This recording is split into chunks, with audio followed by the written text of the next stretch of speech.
pencil. You're about to listen to the Savvy Radio Show. Learn from real-life real estate investors, experience revealed with the Savvy Landlord as your host. All right, Savvy investors out there, this is your boy, Steven Van Kallenberg, the Savvy Landlord, and you just dipped on in to the SavvyRadioShow.com. All right.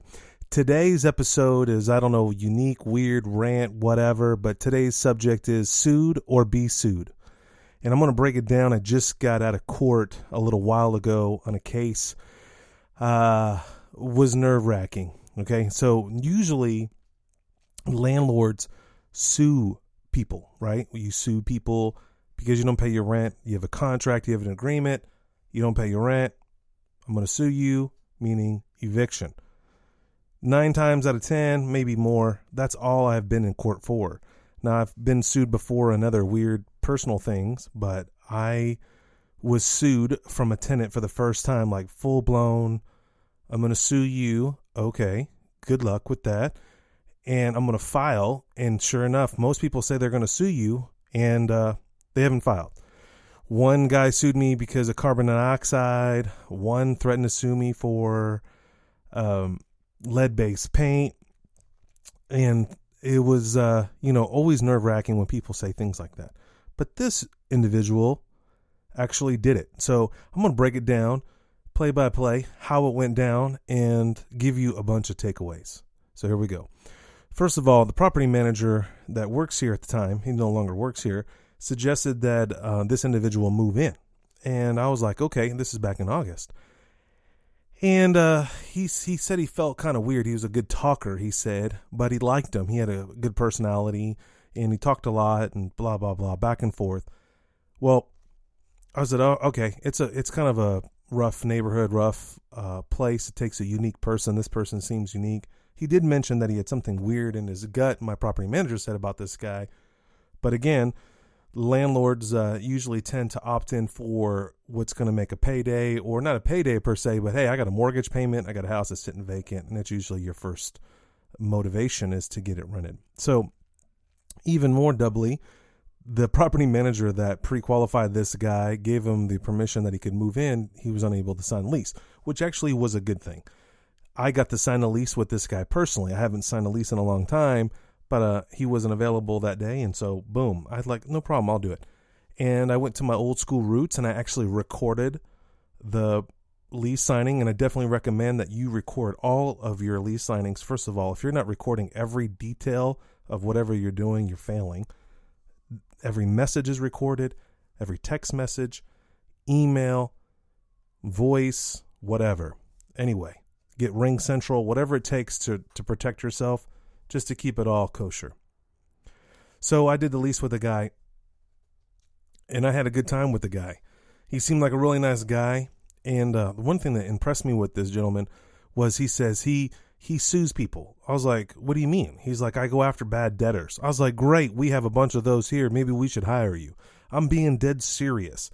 I connected with this guy, signed a lease with this guy, and he goes after people to pay debt. I'm like, this is a great guy. He goes after people all day long, and he knows the system per se. And I'm like, I'm going to hire this guy one day. I was actually so excited that I emailed another manager at the time that's still here. Hey, we need to consider this guy, hiring this guy to go after deadbeat tenants and claim some of our money. The guy moves in. Everything seems to be fine when I sign the lease. He moves in, and he starts blasting us with text messages that certain things were wrong. We need to jump over there. And I was like, okay, he's a little anxious type of guy. So we jump over there, whatever the minor thing, like there was a gap under the door, so we put a door sweep, just little things. But he was getting kind of crazy on the phone, borderline bipolar per se. And I was like, wait a minute, hold up. This is not the same guy that I signed the lease with. He wasn't this aggressive. He was sweet and jovial. And I'm just so thankful that I recorded the lease signing because he's not the same person. And it was getting to the point of back and forth banter and disrespect. No curse words, but you're incompetent. talking to my staff this way and very aggressive. Come now. This is terrible. I'm like, whoa, pump the brakes. When we get a situation like that, and I recommend, boom, I shut the dude down myself. I stepped in. I said, listen, we don't play this way, but we will give you all your money back right now if you move out. And let's just wash our hands of it. This is like the guy moves in August 20 something. And by before September, within 3 to 5 days, I was offering, hey, we don't play that. We don't play talking to people this way. And you're welcome to get your money back and move down the road and deal with some other landlord. But we run a property management company here, and we don't play that game. So I thought and I'm a big kind of fellow, and I don't kind of play that way. And I was very a matter of fact with that. But things kind of lay low for a certain amount of time. And then, boom, the guy surfaces up again. And this time, I believe this is roughly after September. So he actually lived in the property for a full month. We didn't hear nothing about it. And keep in mind, he just moved in after someone moved out. So someone lived in the property for a whole year and a half or even longer before this gentleman moved in. So we shouldn't even had any major repairs or any major problems, but he was just up in arms about every little detail. You'll find those type of people out there, but it's kind of rare. All of a sudden, he calls blasting, OG&E came and shut my gas off. There's a gas leak in my house. Okay. Well, we jump. Of course, that's what you need to do. That's another lesson for you. You jump by text message, jump by letter. We ran over there, sent the maintenance man over there, and we got this notice. It was a warning that there's something maybe possibly wrong with the heater. And if you've been a landlord for a long time, this little notice comes up all the time. OG&E or natural gas company does not like floor furnaces, and this house didn't have a floor furnace. It was a wall furnace. And if something's off with it or anything that's weird, they tag it. And there was a warning tag. It wasn't like red flag, you're going to go down in flames, the house is going to burn it. No, it was a yellow tag. And so this guy was so up in arms, and we knew something was going on here. So we swapped out the wall heater. And I can tell you right now, the wall heater is probably not even, it's still functional. There's probably nothing wrong with it. And, you never know. You get a rookie ONG guy that wants to earn his stripes and says that something's wrong and makes him look good. And no disrespect to engineers and people that go out and check houses and inspectors. This is not even a city inspector. This is just a natural gas employee got called in because the poor tenant thought there was something wrong. The ONG guy could not determine that there was a leak, but he did give a warning that it needs to be addressed of sorts. That's all. It was nothing big. So, but we jumped like hula hoops and we went over there and swapped out, $1,000 later, swapped out a wall heater to appease this guy. And that wasn't good enough. The leak was in the line for the oven. So, boom, the next day we send an appliance guy out there. Of course, we're burning up dollars now. We rush over there, send an appliance guy over there. Nothing is wrong with the oven. The pilot light does not light. It lights. Now, granted, we do need to replace the stove, but there's no leak. When you turn on the breaker, the burner, it just spews gas. You got to light it with a match if you're old school from the 50s or whatever. But still, I understand, but it's not leaking. It's not causing, unless you're leaving it on. But the little light, pilot light, so no big deal. We're like, hey, bro, we'll get you a new stove. So we run out and get a new stove. He won't let us into the property. Whoa. He had some personal circumstances, is what he said, and he had an alarm on the property. It was like Jing and Jack. He was like kind of jacking with us, like we're trying to do our job as great landlords, and he wouldn't allow us to do this job. Basically, what he was doing was creating a case. So I sent the appliance guy out there. That's my first witness. Then we had to send a plumber out there twice. So we paid for an appliance guy to go out there twice. We paid for the new wall heater. Then we had to pay for a plumber to go out there twice. And we had to pay for another pressure test. The pressure test, not another pressure test, but the pressure was fine. There was no gas leaks. But ONG turned it off. And then we have to order a permit to get the gas turned back on, so that we had to call a licensed plumber to pull a permit, which there was no leaks. They wouldn't have turned on the gas in the first place. So they turned it back on. We still got the stove. We're trying to get this guy a new stove, and he won't let us in the property. Then this guy, through this whole debacle, he starts threatening to sue us. And at the same time, during this whole month of October of drama, he threatens us, was just demeaning and disrespectful to the ladies that run the front office. It was just ridiculous. And I was like, I'm done with this situation. We're going to shut this dude down. So sure enough, in the month of November, actually, we're going to serve this guy a 30-day notice in November. It says in our lease that we can give you a 30-day notice to vacate the premises. So on November 1st, boom, we serve this guy a 30-day notice. See you later, clown. We're not playing this game anymore. So we're thinking, okay, great. 30-day notice, everything's rolling. Then the guy was late on his rent. So it was the 3rd. I was like, boom, it's faster to get somebody out if you evict them. So we evicted him. So keep in mind, on November 1st, we gave him a 30-day notice, actually like the end of October, because this is all of October that we're dealing with this joker. Then we gave him a 30-day notice to vacate. So then he was late November 3rd. We served him a 5-day notice. On the 5th, this guy pays the 5-day notice. He squeaks by for November.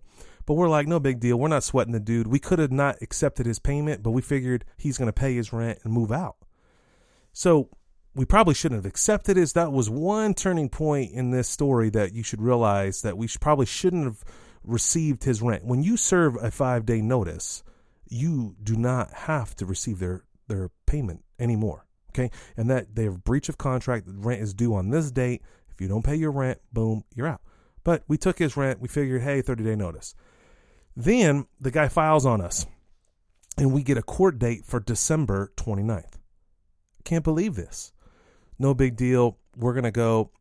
The guy doesn't move out. So November 30th rolls around. We're like texting the dude, hey, bro, when are you going to move out so we can get in there and take care of stuff? I'm not moving out. What? So now we give a 30-day notice. We can't evict him. He pays his rent in December. So I've never had this before. You give usually when I give a 30-day notice to somebody, they usually bounce out. They're like, okay, see you later, jerk. And I was like, okay, well, now I have to lawyer up and call my attorney and say, hey, what do I do with this situation? I have a tenant that I gave a 30-day notice to, and he's not moving out. He's like, you got to sue him for possession. So there's another tip for you out there, savvy investors. Just sue on eviction. It's cleaner, faster. Don't try to sue on a 30-day notice, which is technically called a possession. So we had to sue this guy. So we had to file another $100 and something, serve this guy. We filed on him. We get a court date of December 16th. Oh, okay, great. We go to court. Good. Get this dude out. Well, Mr. Lott watched a lot of Judge Judy and so on and so forth, and our lease was ambiguous. And he was right. On the top of my lease, it says year lease, 12 months lease. When I signed the lease, I actually pushed it to 13 months. Now, I don't know why I did that. I did the paperwork. What was I thinking? I was rushing when I did the lease. But there's another tip for you. You got to be concrete in what you're doing. You can't just make up stuff, put on the top of your lease this, and then it has to jive. So this tenant, savvy tenant or professional tenant or joker or whatever you want to call this individual, he went head to head with my attorney in the little hallway during the possession court, and my attorney bowed down. What? Yeah, my attorney told my staff I didn't go to court that day and said I thought this was a no slam dunk, no big deal. No, your lease is. I'm sorry, your lease is ambiguous. The dates are off. It's not very clear. You're saying that the lease ends 1 year from now, but then you're giving a 30-day notice. It's too much of a risk. Plus, we're going to court with this guy on the 29th. And I was like, oh, man. So we bowed down and we dismissed the deal. So here we go from that court date of being dismissed all the way till today. That's all I could think about this guy. And the things that he was saying, the way he was treating us and disrespecting us, and it was a game. I realized that there's sketchy people out there, or you could say malice, or whatever you want to say. I know there's a few curse words out there, but I'm not about that. but I'm about redemption. I'm about healing and forgiving. And I couldn't believe this was going down. So we prepared, and we went to court yesterday. Actually, today. What am I saying today? This is going to release tomorrow, but today I went to court, and I first of all, I have faith, and the whole time I'm praying. I'm like, this is crazy. This guy is saying these untruthful things about us, treating us this way, manipulating the court system to sue us. And guess what? I didn't tell you this in the beginning, but he was suing us for $7,500 because of a gas leak. Wow. So here we go. So let's break it down even more. He was suing us for all the rent that he had and pain and suffering. That was anyone can go down and sue anyone and pay the $68 filing fee. And I'm going to break it down. It was a very interesting back and forth deal. When we went into the hallway, the judge reads the docket, and then you go out in the hallway and try to negotiate, get a mediator. The guy wasn't working. He wasn't working with us. We're trying to settle this deal, figure out what he want to give him some of his money back, whatever to get this deal done. He wouldn't do it. He was arrogant. I don't know. He definitely, his motivation was to think that he could get paid. And the judge just was a great judge, and she did a wonderful job. This is the first time that I've been to court several times. This is the first time that I felt that the judge did a thorough job and inquisitive in asking him, what in the world are you suing for and why? And, and it just, when the judge said, first, why are you suing for, why do you think that these people, our company owes you $7,500. And what is that number? All my rent and pain and suffering. So she added it up in front of him. So you paid $1,900 in rent and $400 for your deposit. That comes out to $2,500. So you're basically suing the maximum you can in small claims court, which is $7,500. And that rest of that $5,000 was pain and suffering. And then it just snowballed from there. The guy basically was so arrogant and full of himself that the judge saw that, and he got blasted. And the judge just came through. And, is this a win? Could you celebrate? No, you can't. This takes, I think, a toll on landlords in general. And if someone hears a story and they're like, I couldn't handle that, I couldn't do that. And I just want to tell you guys, this is very rare that this happens. It's not that I'm cooler or better. Honestly, this is ridiculous that I had to go through this. And I'm going to break it down. How much money did it cost me? The anguish and the frustration and my feelings towards tenants, and just for no reason for someone to try to get a free ride. Here's my takeaways. Here we go. First, think before you sue or be sued. All right. I learned this from Walter Jenkins, who's a co-author of a lot of my books. He's a wonderful retired attorney. He's a full-time writer now, stud. He's like, it's no one ever wins in court. It never goes down, and it never goes down right. You may think you win or you may think you settle, but it doesn't. And he's right. I agree with that. Try to avoid court as much as possible. That's my first takeaway. Another trick for the landlords out there, cash for keys. Dutch Revenbohr, he is another good guy. Every time I talk to him about a legal battle, he is a legal mind, and offer him cash for keys?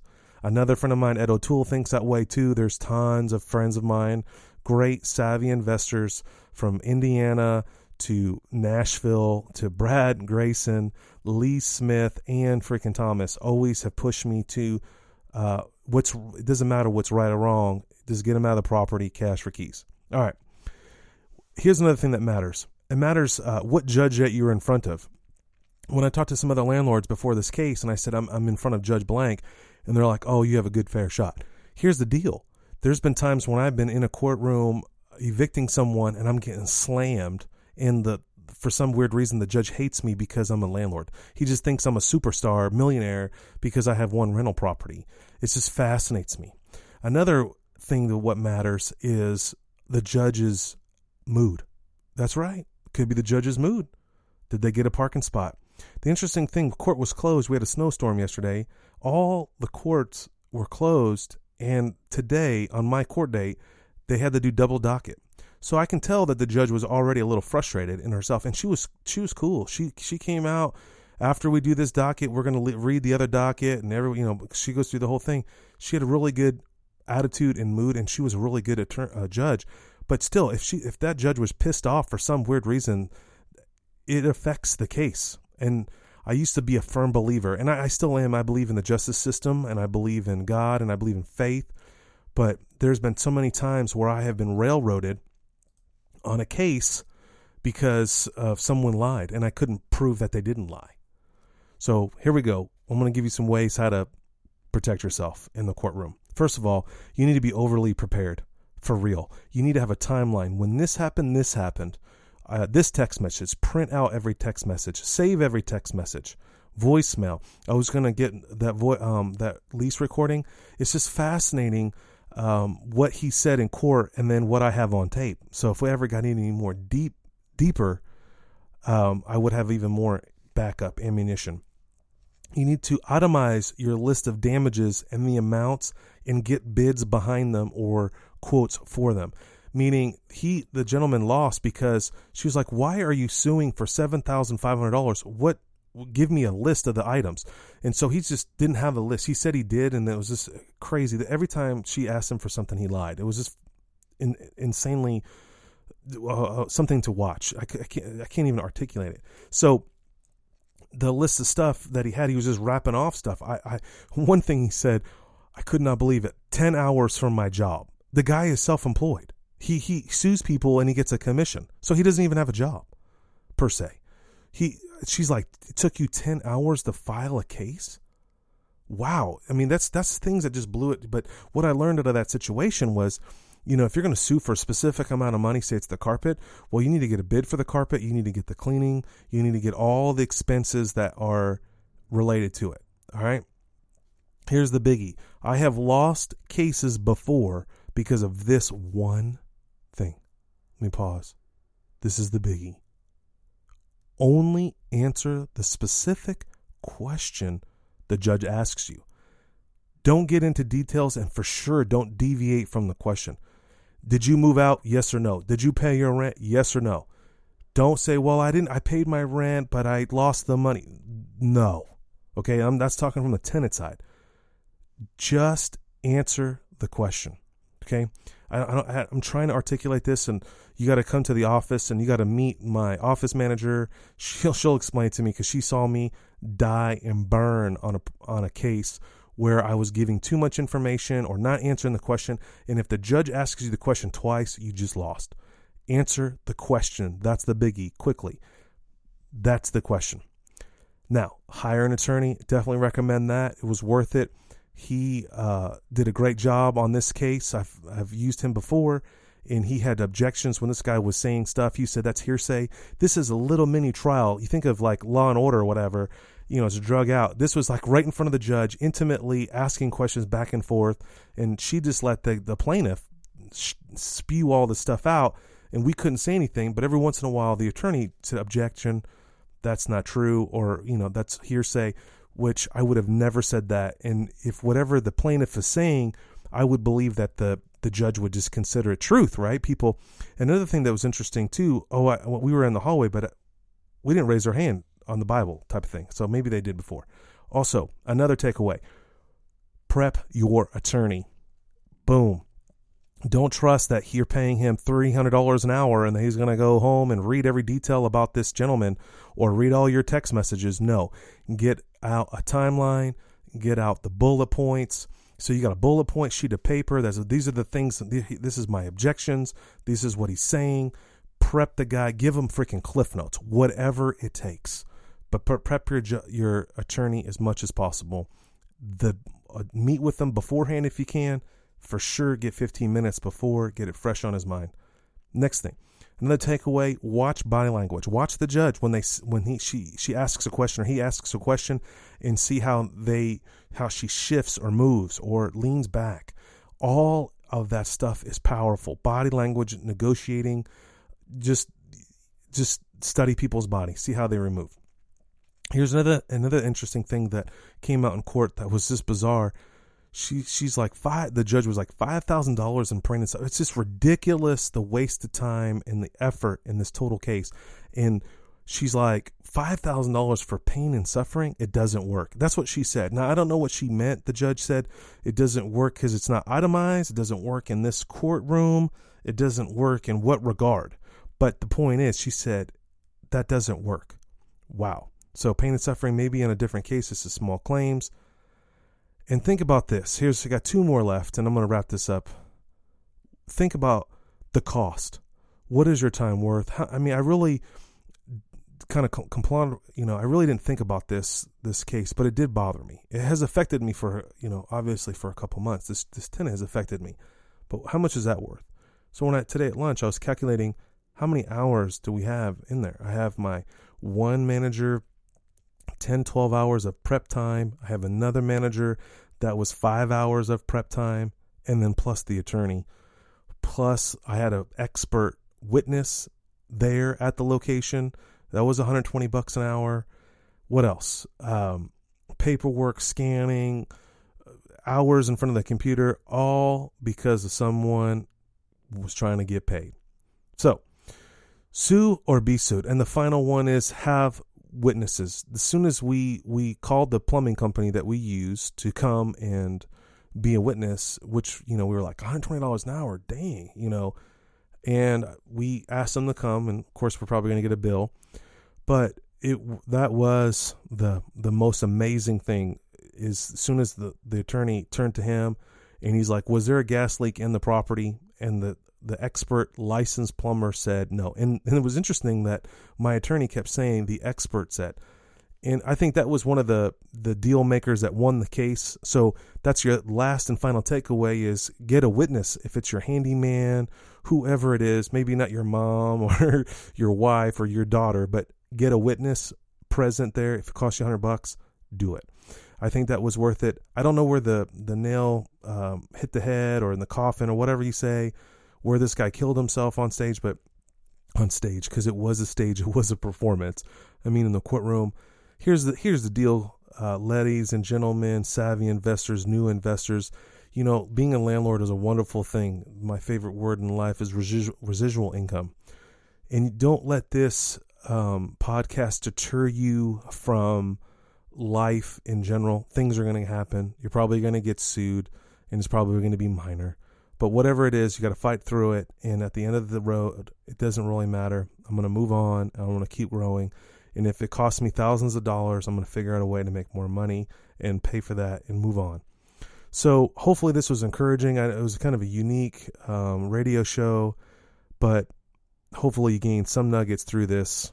And always do right. And always buy assets, get passive income so you can deal with drama like this. Anyway, hopefully you liked this episode. If you did, share it, spread the word, make comments. Let people know. You can text me. Nah, I'm not doing text anymore. You can go to my website and give me a voicemail. Do something like that. Say, Steven, that was a good one. I needed that today. I'm going to fight. And here's the deal. Stand up and fight for what's right. And I had a lot of great people around me, encouraging me and supporting me. And you need that too. And I would love to be that person for you. Send me a voicemail. Go to savvylandlord.me or the savvyradioshow.com and click on voicemail. Send me a voicemail. Let me know how you feel. If you have a case like that, I would like to have you on the show as well and how it worked out for you. Other than that, have a great day. Thanks for listening. Investor Weekend is not far off, with over 10 information sessions to increase your portfolio. Log on to www.investorweekend.com. Whether you are a seasoned investor or never purchased a property before, you don't want to miss the Investor Weekend. Join us for a powerful, knowledge-packed weekend with over 10 informational sessions that are bound to enlarge your real estate investments. You will hear from the best national and local real estate investors that will share practical and relevant experiences with you, the investor.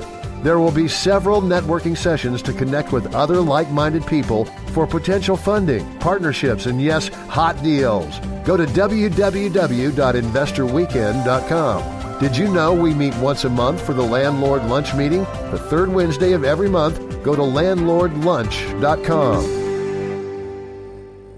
Thanks for listening to the Savvy Radio Show.